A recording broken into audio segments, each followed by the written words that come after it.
বন্ধুরা, বলা হয় যে শ্রীমদ্ ভগবদ গীতা শুধুমাত্র একটি ধর্মের জন্য নয়, এটি পৃথিবীর প্রতিটি মানুষের পড়া এবং বোঝা উচিত, যাতে সেই ব্যক্তি তার জীবনে সুখ, শান্তি ও সাফল্য লাভ করতে পারে।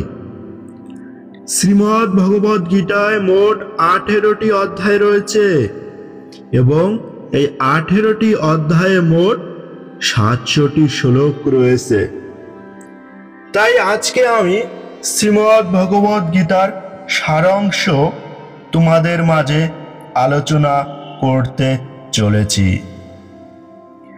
যা হয়েছে তা ভালোই হয়েছে, যা হচ্ছে তা ভালোই হচ্ছে, যা হবে তা ভালোই হবে।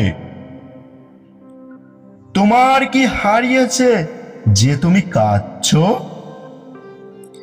তুমি কি নিয়ে এসেছিলে যা তুমি হারিয়েছ? তুমি কি সৃষ্টি করেছো যা নষ্ট হয়ে গিয়েছে?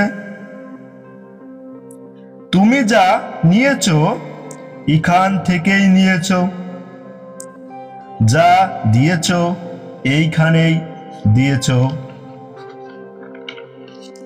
তোমার আজ যা আছে কাল তা অন্য কারো ছিল,